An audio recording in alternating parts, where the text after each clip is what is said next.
ներգրավելու Հայաստանի կառավարման գործում։ Այդ ինչ եղավ, որ ինքը միտքը փոխեց։ Կարող է այդ իշխանական աթոռը այնքան փափուկ էր, որպեսզի որ իրան ուղակի տվեց հնարավորություն, ասես չէ, ինձնից բացի ուրիշ ոչ ոք չնստես աթոռին։ Հիմա էլ հրապարակային դրա մասին ասում եմ, կամ ես եմ լինելու վարչապետ, կամ Հայաստան չի լինելու։ 15 թվականին, երբ որ ընդունվեց Սահմանադրությունը, դուք չես ստանում դուք պատգամավոր, թե նախարար։ Ես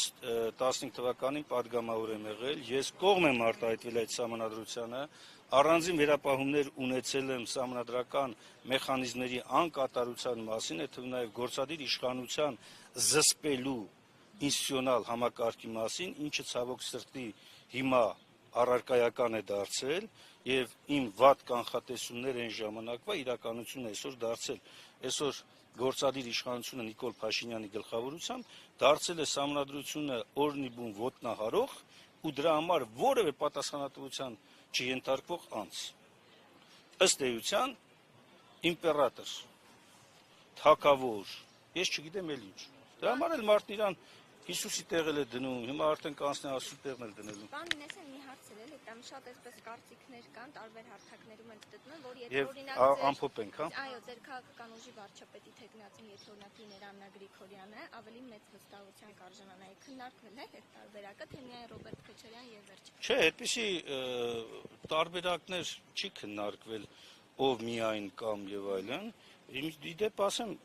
Հայաստան դաշինքի մեջ բազմաթիվ վարչապետ թեկնածուներ կա։ Մենք ինչ ենք երկրորդ նախագահի որպես վարչապետի թեկնածու նաև վստահ, որ ինքը կհաջողի։ Թե իր անցած ճանապարհը, իր փորձառությունը,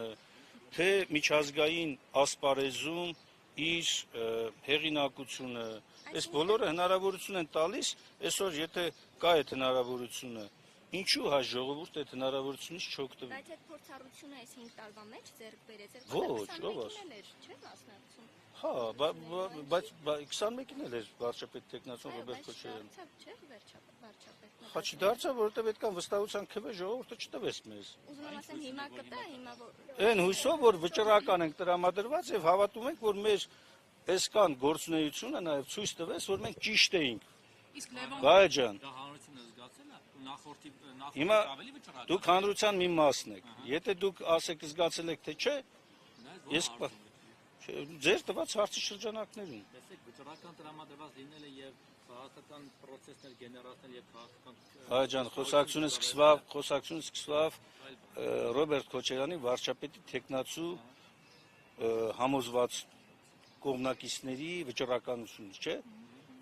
Հիմա դուք ֆրսնում եք նորից հարցը, բերում եք ասում եք ինչ հարց։ Ես ձեզ եմ հարցնում։ Ես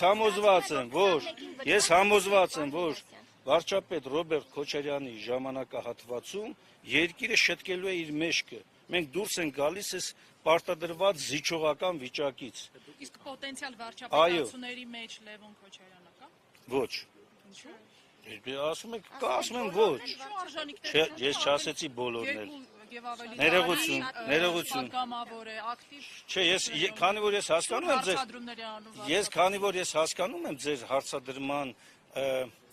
ուղղվածությունը, տողատակը եւ ներողություն ես բարձ հանգարց չվիրավորեք, նենգավորության խորությունը, ես միանգամից ուզում եմ արձանագրել ոչ,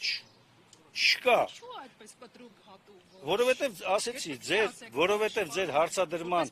որովհետև այ հենց այստեղ հենց այդ փորձառությունն է միանգամից, որպեսզի կտրեմ թելը հետագա ենթադրություններից։ Իսկ ինչ վերաբերում է ապագայում, գիտեք, մարդիկ քաղաքական գործունեության մեջ ձեռք են բերում հմտություններ, ձեռք են բերում փորձառություն, ձեռք են բերում տարբեր որակներ, որոնք թույլ է տալիս մարդուն հավակնելու։ Նաև մի նրբություն էլ կա։ Այնպես չի, որ վարչապետի թեկնածուն ասում ես ու լինում է, հա, մարդը ինքն էլ ցանկանա։ Եթե այդ մարդն ասում է, չէ, ես չեմ ցանկանում այդպիսի հարց լինի։ Ոնց է որ 10-րդ Ինձ էլ հարցրեք, ես ինձ էլ որ հարց կատարեի ձեր եւ Լևոն Քոչարյանի վարչապետի տեխնատուների միջեւ միանշանակ Ես ձեզ խորհուրդ եմ տալիս ավելի լավ է ընտրություն կատարեք Հայաստան դաշինքի եւ Նիկոլ Փաշինյանի միջեւ եւ ընտրեք Հայաստան դաշինք։ Եթե ձեր ցուցակը բաղկացած լիներ բացառապես հայ հեղափոխական դաշնակցություն, այսինքն դուք առանձին մասնակցեիք ընտրություններին, գուցե մտածեի 136-ամյա կուսակցությանը ձայն տալու մասին։ Ինչ վերաբերում է ես նորից ասացի 20-րդ տեղը իմ որոշումն է եւ բացատրեցի ինչու, որովհետեւ ի վերջո ես այս որակի պարլամենտը սազական չէ մեր երկրին, մեր ազգին, մեր ժողովրդին։ Ես չէի ուզենա երկրորդ անգամ այս որակի խորհրդարանում լինել։ Եվ Աստված տա, որ չլինի այդ որակի։ Նորմալ որակով լինի, որտեղ ԿՊ-ն չեմ ասում չանցնի, որտեղ այդ գծի մեջ չեմ ես էլի, բայց չլինի իշխանություն, որակ փոխվի, հասարակությունը ի վերջո որակյալ հատված տեսնի։ Այսքանը շնորհակալ եմ, լավ եղեք։ Փորձառության մասին խոսել։